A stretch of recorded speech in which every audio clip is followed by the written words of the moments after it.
Hi, ಇದು Wednesday mini log. ಒಂದು ವಾರದಿಂದ ತುಂಬ ಮಳೆ ಇದೆ. ಮಳೆಯಲ್ಲೇ ಬೆಳಿಗ್ಗೆ ಎದ್ದು ಸ್ಕೂಲ್ಗೆ ಹೊರಟು ನಾನು ಬಸ್ ಸ್ಟ್ಯಾಂಡ್ಗೆ ಬಂದೆ. ಇದು ನಮ್ಮೂರಲ್ಲೇ 5 ವರ್ಷದಿಂದ ಸೆಟಲ್ ಆಗಿರೋ ಮಂಕಿಗಳಿದು. ಫಸ್ಟು ಒಂದು ಮಂಕಿ ಬಂತು, ಆಮೇಲೆ ಅದ್ರ ಜೊತೆ ಇನ್ನೊಂದು ಮಂಕಿ ಬಂತು. ಈಗ 2 ಮಂಕಿಗೂ 2 ಮಕ್ಕಳಿದೆ.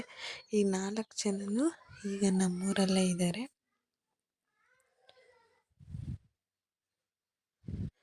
ಕೆಲವೊಂದ್ಸಲ ಮನೆಗಳಿಗೆಲ್ಲ ನುಗ್ಗಿ ಮನೇಲಿ ಅದಕ್ಕೆ ಬೇಕಾಗಿರೋ ಹಣ್ಣು ತರಕಾರಿ ಎಲ್ಲ ತಿನ್ನುತ್ತೆ. ಹೊರಗಡೆ ಇರೋ ತರಕಾರಿ ಹಣ್ಣುಗಳನ್ನ ತಿನ್ನುತ್ತೆ. ಸ್ಕೂಲ್ಗೆ ಹೋಗೋಣ ಅಂತ ವೆಯ್ಟ್ ಮಾಡಬೇಕಾದ್ರೆ ಒಂದು ಆಟೋ ಬಂತು. ಆಟೋದಲ್ಲಿ ನಾನು ಶೆಟ್ಟಳ್ಳಿಗೆ ಹೋದೆ. ಬೆಳಿಗ್ಗೆ 8:30ಗೆ ಬಿಟ್ಟರೆ ಸ್ಕೂಲಿಗೆ ಹೋಗೋಕ್ಕೆ ಏನೂ ವೆಹಿಕಲ್ಸ್ ಸಿಗೋಲ್ಲ. ಆಟೋ, ಲಗೇಜ್ ಆಟೋ, ಬೈಕ್ ಏನು ಬರುತ್ತೆ ಅದನ್ನು ಅಡ್ಡ ಹಾಕ್ಕೊಂಡು ನಾನು ಸ್ಕೂಲ್ಗೆ ಹೋಗಬೇಕು. ಸ್ಕೂಲಿಗೆ ಬಂದೆ, ತುಂಬ ಮಳೆ ಬರ್ತಾಯಿತ್ತು.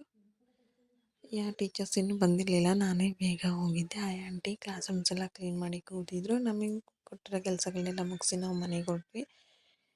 ಮನೆಗೆ ಆಲ್ಮೋಸ್ಟ್ ಬಸ್ ಸ್ಟ್ಯಾಂಡ್ ಹತ್ರ ಬಂದಮೇಲೆ ನನಗೆ ಗೊತ್ತಾಗಿದ್ದು ನಾನು ಛತ್ರಿಯನ್ನು ಸ್ಕೂಲಲ್ಲೇ ಬಿಟ್ಟು ಬಂದಿದ್ದೀನಿ ಅಂತ. ನಮ್ಮ ಕೊಲೀಗ್ಸ್ ಛತ್ರಿ ಎಲ್ಲರ ಕೈಯಲ್ಲೂ ಇದೆ, ನನ್ನ ಕೈಯಲ್ಲೇ ಛತ್ರಿ ಇಲ್ಲ.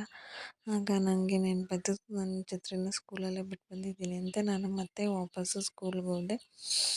ನಮ್ಮ ಟೀಚರ್ ಒಬ್ಬರು, ನಾವೆಲ್ಲ ಹೊರಟು ಕೂಡ ಅವರು ಸ್ಕೂಲಲ್ಲಿ ಕೆಲಸ ಮಾಡ್ತಾಯಿದ್ರು. ಅವ್ರಿಗೆ ತುಂಬ ಇಷ್ಟ ಇರುವಂಥ ಗಾರ್ಡನಿಂಗ್ ಕೆಲಸ. ಅವರು ಅವ್ರ ಮನೆಯಿಂದನೇ ಸ್ಕೂಲ್ಗೆ ಕೆಲವೊಂದು ಗಿಡಗಳನ್ನ ತಂದಿದ್ರು. ಆ ಗಿಡಗಳನ್ನೆಲ್ಲ ಅವರು ನಡ್ತಾಯಿದ್ರು. ನಾವು ಛತ್ರಿನೆಲ್ಲ ತಗೊಂಡು ಮನೆಗೆ ಹೊರಟ್ವಿ. ಇದಾಗಿತ್ತು Wednesday mini log. Thank you for watching. Thank you.